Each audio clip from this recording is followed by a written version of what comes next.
We are literally going to pump you up tonight on the Fairfax Sports Report. Joining me here in the studio, fitness and figure competitor and champion as well, Dina Al-Sabah. We're going to learn a whole lot about maybe it's the dark side of fitness, but it's the hard side of fitness as well.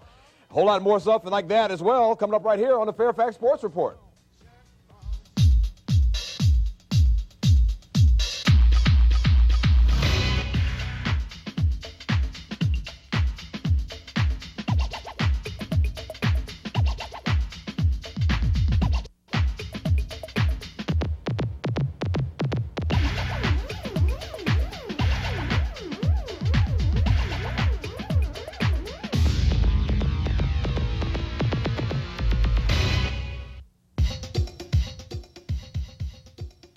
Well, good evening, everybody. Long time no see. Where in the world have you folks been?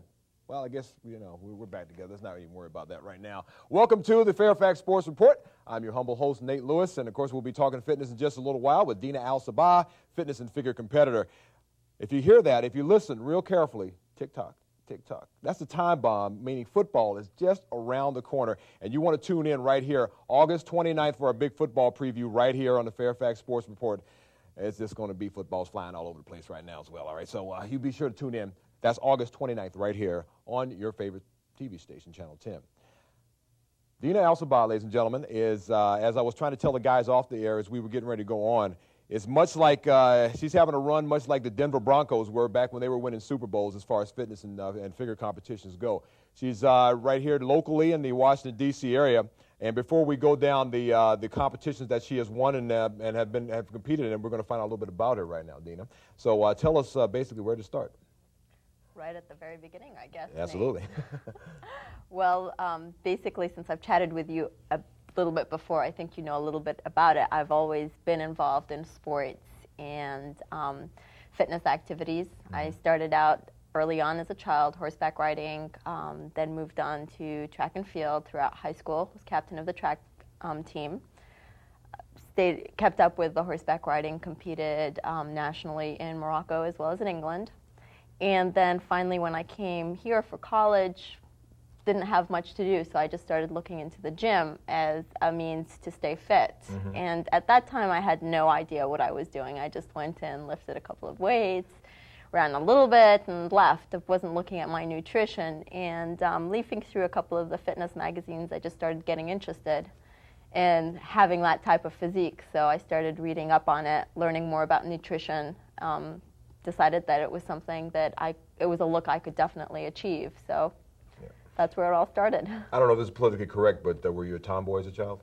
Very much so. Yeah. Was there a point at which, and I think every athlete has that, but they have to look back to find out where it was where you had some degree of talent for just, well, I guess in this case, it's simply activity. I've just always enjoyed being active. I guess my love of horses led to the horseback riding, and that was a sport in itself. I guess, as in we had to train morning and evening, especially at the competitive level. But I just enjoyed always doing something and keeping occupied. Who are the, if you can name any people who really kind of pushed you towards the gym, as it were, or just simply the people that influenced you?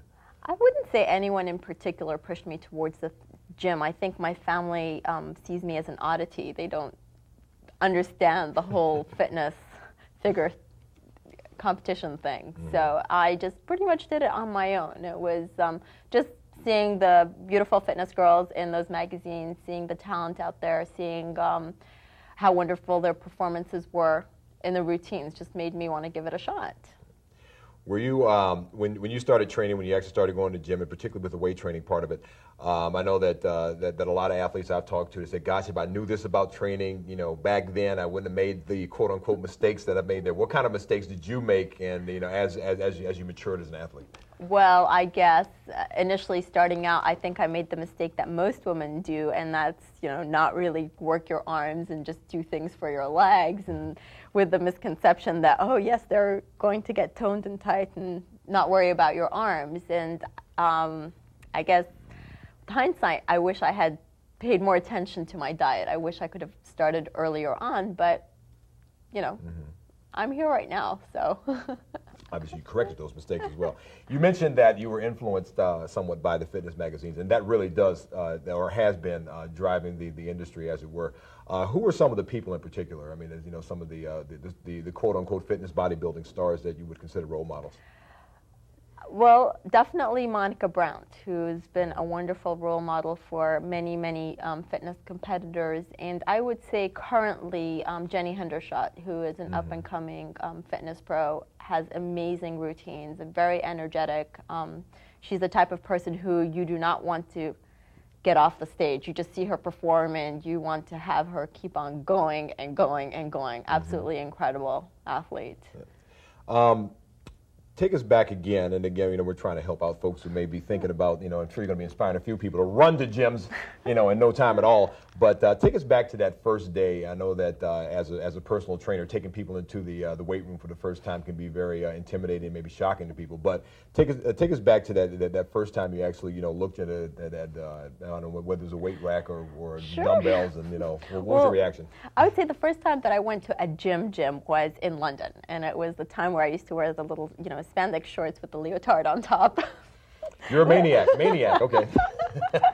It was the type of thing to do back then, and you know, I was curling about 5-pound dumbbells, thinking I was pretty cool, and you know, just doing a little bit here and there. I think the people at the gym had less of a clue than I did at that point, because I just think that the gym phenomenon has really picked up recently, a lot more than, you know, back in 91 or 92. At least, definitely, I don't think it was as prevalent in Europe as it is here.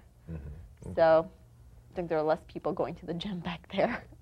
Now, what kind of any, you know, once you started to, you know, quote unquote get into it, what kind of direction do you get? Because, you know, one thing that I notice, I'm sure a lot of people out there notice as well, that when that there are always experts in every single gym there, and you know, even if they don't really know what they're talking about or whatnot. Have you had this kind of direction, and maybe sometimes taken in the wrong direction? I wouldn't say taken in the wrong direction, but I'd definitely say there are a lot of people who have no idea what they're doing, even amongst the ranks of trainers. And I've been fortunate enough to be the type of person who reads up on training and actually goes and purchases different books that relate to training, looks through the magazines. So you do gain a little bit of knowledge there. And I was fortunate enough not to be misled by anyone. Usually what I would do is work with a person or a trainer up until I felt that we were at the same level and it was time for me to move on.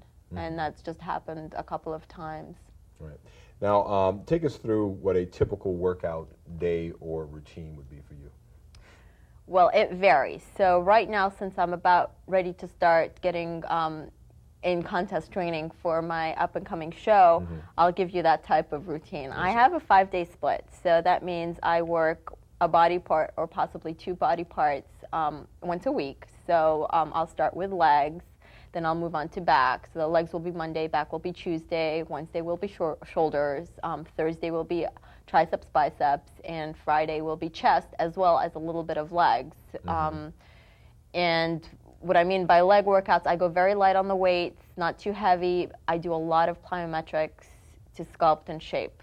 So, and pretty much I wake up at about 5:30 in the morning, go do about 45 minutes to an hour of cardio. Cardio varies from, you know, walking on a steep incline to jogging to rowing machine, Stairmaster. Then I will have breakfast. That's my favorite part of the routine. I'll have about 3 or 4 meals and then head back to the gym to do my weightlifting. And if I have sufficient time at that point, I will go ahead and do my second session of cardio, which will be another 45 minutes to an hour. Sometimes it'll be less depending on the intensity, because I do a lot of sprints as well. And if I don't have the time right there and then I will head back to work, and after work's done, go back and finish up the cardio. So. I'm trying to do the math here. That's about 3 hours of training. Between 3 to 4 hours. Sometimes, I mean, right now I'm getting ready for a fitness show, so I have to practice my routine. So I try to do that about 3 to 4 times a week as well. So I have to add that in. Is it, and I know everybody has a different opinion on this, and of course everybody's a little different. You mentioned how you're doing your cardiovascular at one point during the day, you're doing the weight training at another point during the day. Are there better times for that? Do you switch that off, or do you stay pretty consistent? Well, for maximum fat burning results, it's best to do cardio on an empty stomach just to rev up your metabolism. So that's why I do that on an empty stomach. And after that, I split it up depending on how I feel. If I'm too tired to do cardio right after I lift, or if I don't have the time, then I'll just move it and do it at a later time. But you can train and do cardio, the second session of cardio, pretty much whenever you want to do it. You just want to make sure that you have several meals in you before you go and weight lift. Right. Anybody ever told you you're too muscular? Oh, I've had that said to me before, yes. I've had a couple of guys be very intimidated by my abs and to send negative comments. They won't say that to me in person, but they'll say that to me in email, say that I look masculine. Stupid. Okay. Anyway, Dina Al-Sabah, fitness and figure competitor, joining us right here on the Fairfax Sports Report. Let's talk again about training, because folks are going to learn a lot here in just a few minutes. What's your favorite body part to work? Legs. Okay, now again, you mentioned, and really we talked about this on the radio as well, how you don't really do what a lot of folks would consider a typical leg type of workout. Now, why, and two, what is that workout specifically? All right, let's start out with why. I don't lift very heavy weights for legs because I have the genetic tendency to build muscle in that area very fast. And what will happen is that my physique will become unsymmetrical. I will have very big legs and not very big upper body.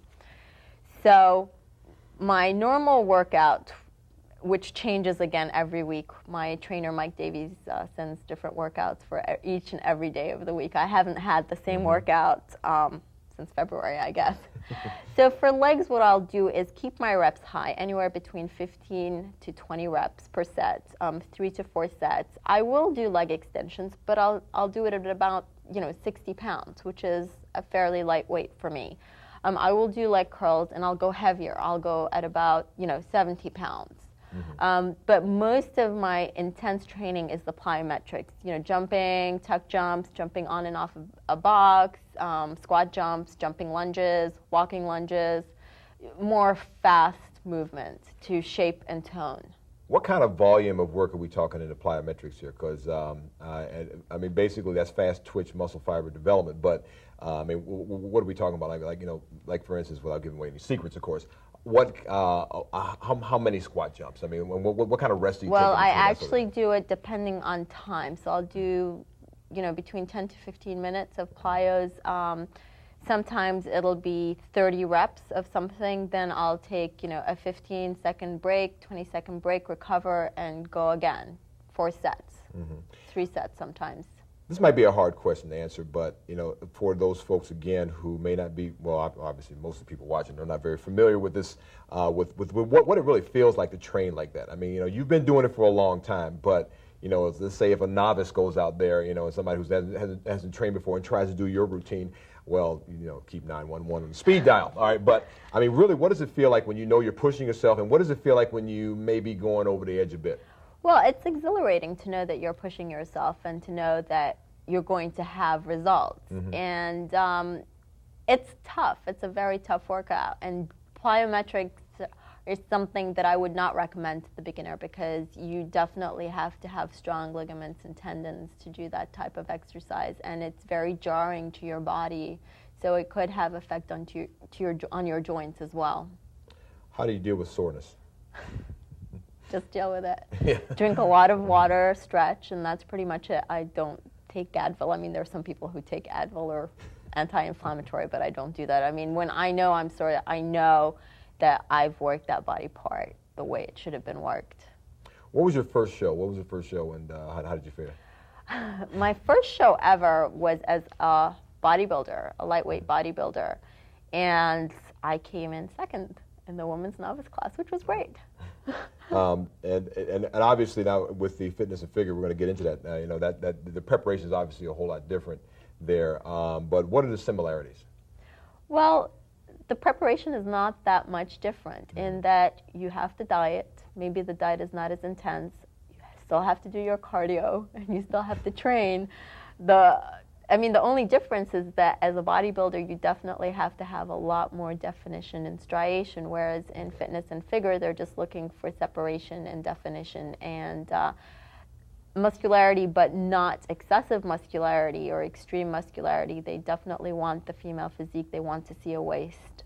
Right. They want, I mean, they're mainly looking at, you know, fullness in your shoulders, you know, your hamstring tie-in, that type of thing, your abs, you know, whether there's any jiggle when you walk on the stage. Whereas in bodybuilding, they definitely want to see striation. Right. Well, tell us about the contest that you were in. Okay, you've got my 4 main wins up there. So let's start with the Croc, which was the most recent contest. Took place in Palm Beach. Mm-hmm. And it was a pretty tough show with 3 figure divisions, short, medium, and tall classes. And by winning my class, I got to go up against the other 2 class winners. Prior to that was the Bev Francis Figure Championship in conjunction with the Bev Francis Pro Fitness, as well as bodybuilding and fitness. And that was a great show. It had a big showing. There were, I think, about 15, 16 people in my class. So lots of very talented girls. The Jantana, which is a show held in Virginia, and very that well was known, yes. Last year. Yeah. And that was a great show. I lost the overall. I won my class, lost the overall by 1 point. And my very first ever fitness show was at the Body Rock and Monica Brandt Fitness Classic, and that's an amazing show. The promoter puts on a great show. Steve McAdams takes care of athletes as well as the audience, and it was a thrill winning my very first show and just the excitement of being on stage and being scared. Yeah, that show was right down the road to GME. Right, absolutely, yeah. Yes, okay, so that folks probably watching have seen it as well. You mentioned that you lost one of those contests by 1 point. Judging has, at least in the bodybuilding realm, has oftentimes been put to question, mostly by the audience. Has the judging been fair in the, you know, from your perspective? Well, I would say that overall, yes, but judging is very subjective. Mm-hmm. So, you know, it all depends on the viewer and what they feel or who they feel should win. Right. You know, it's a toss-up. By, you know, deciding to compete, I go on stage and I'm under the scrutiny of, I guess, about 7 people, the judges as well as the audience. And so I'm putting myself in that situation and I just accept whatever, you know, choices they make and hope to improve. One of the odd things about the judging, and like, if you can expand on this, is that you can go to the judges afterwards and they can give you reasons why. Oh, sure. They'll give you feedback, and some of them have amazing notes, and it definitely helps. I mean, some of the national level judges are very good at providing that type of feedback. All right. Well, let's move on to a subject I know is near and dear to your heart right now, and as you start your preparation. I hate to use the word, but diet, you know, and it is, from all definitions, really, and from the fitness standpoint, you know, you are on a diet there. So when do you start the diet, and how far out, and how does it progress, and what kind of bland foods are we talking about here? I like to start my diet between 9 to 8 weeks out from a show, and that really depends on how I look, but I try to stay within 7 pounds of my competition weight. And it's very regimented. I have to weigh everything, measure everything, eat at a certain time, actually prepare my food in the morning and, you know, pack it up and bring it with me. Yeah. And basically I follow a high protein, lower carb, low fat diet. And I tend to get my fats from the good fat sources such as flaxseed oil and other vegetable sources. You know, this low carb thing, you know, you mentioned that word right there, and the ears perk up all over the place. You know, when a lot of folks talk about the very famous diet, I don't even want to mention the guy's name, okay, because he's just way too famous as it is. All right, but it's, you know, it essentially was a bodybuilding diet. I mean, when you really looked at it, but it's just adapted to regular people. So well, I don't know if it truly was a bodybuilding diet because as bodybuilders, figure and fitness athletes, we definitely do watch our fat intake. I mean, it's not like we're sitting there having bacon and cheese and egg yolks, and because that's what people who are on that diet, the A diet, let's call it. A diet, yes. Are doing, which we aren't. I mean, you know, I have like a tablespoon of flaxseed oil. Let me tell you, it's not the greatest thing in the world, but I take it because it's very good for my health. Yeah. Now, you mentioned how, you always stay around 7 pounds, but it's also obviously body fat is a big deal as we want to make it a little deal by the time you get to the contest. Can you share with us what your normal body fat goals are by the time you get to? Sure. Yeah. I don't have a specific number. I mean, I haven't measured my body fat for ages, ever since my first show. And just because using the calipers, I don't believe is as accurate as doing the water measuring. So I don't measure it. It really depends on how I look. If I feel that I'm not leaning up as fast as I should be, I cut down on my food, do more cardio. If I feel that I'm moving along too fast, then add in some more food, back off the cardio. Right. But basically, I'm trying to work on, definitely getting that definition, separation, work on, my lagging parts, and get everything ready for the big day. Let's see the results of some of that separation and definition as well, okay, as we see some of her pictures right here. Modeling is a big part of what you do. It is, in that a lot of the photographers like to set up photo shoots with competitors who've done well and who are photogenic, and it's fun, but does it pay a lot? No. Should it? I mean, I can't say that it should or it shouldn't, because I don't see it as my ultimate career. This is a side thing that I do. It's branched off of something that I consider to be a hobby. Fitness and figure competitions are a hobby to me, and this is just an extra little tidbit that comes along with the competing. Well, obviously, folks can realize that she's not just a pretty face and a pretty body on top of that as well. I don't want to go off the air without mentioning that you hold 3 degrees. I do. A professional student. Got a lot of paper on her as well. All right. Well, let's as we only got a few minutes here, let's talk about some upcoming shows. Of course, you're getting ready for a big show in Pittsburgh. Sure, I'm getting ready for a big show in Pittsburgh. Again, I compete for the NPC National Physique Committee, and Pittsburgh is the hometown of the NPC, so this will be a really good show. And that's on September 28th. And after that, I may decide to take the rest of the year off, recover, and start planning for next year. Yep. I know that a lot of bodybuilders and fitness competitors as well, I mean, they're always thinking long term. I mean, the champions are always thinking long term. Obviously, this, of course, you mentioned is a hobby, but it's a very dedicated hobby. How far you want to go? I mean, are we talking to Miss Fitness Olympia at some point? Hey, if I can make it, why not? I will continue to do this as long as I'm having fun.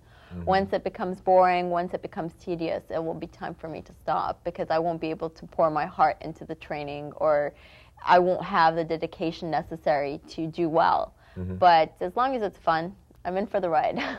You obviously, I mean, just you walk into a gym has an influence on people as it is there. It does, and it's very nice to actually have emails from people who visit my website who say that I've motivated them to go to the gym, or who ask me, training questions or diet questions. I'm happy to see that I have a positive effect on some people. Yeah. Again, talking about this this hard work, and of course, you also have a regular job on top of that as well. How difficult is it to balance that? I mean, do you have, obviously it's fun for you to do, but do you have fun outside of that? Do I have a social life? Well, okay, I wasn't mention that. Do I have a life? No. Well, I should say that once I'm in training, like right now, I have no life. I just don't have the time to, I mean, obviously can't go out to dinner. That's very social. I can't go to a bar and have drinks. That's another social activity. I don't feel like going out and partying, because I know I have to wake up early in the morning to, go do some cardio, and, I'll be tired, and I'm getting old. Can't recover. But no comment there. But no, I once I'm in training, and I'll go and have a coffee or a tea, but that's pretty much the extent of it. And then it should be mentioned as well, you're a natural athlete. Yes, I am. Yeah. Natural meaning no drugs, folks. Okay, so that's something that you propone quite well, right? Yes. Yes. All right. Well, Well, thank you very much. Thank you for having me. Fitdina.com, by the way, the website there. I don't think this is the only time we're going to have this young lady on the air here, all right? That'll do it for us here for the Fairfax Sports Report. Yeah, TikTok football coming up very soon, so be sure to be tuning in right here, okay? We're on Thursday at 8 p.m., Friday, 12:30 p.m., the Fairfax Sports Report right here on Channel 10.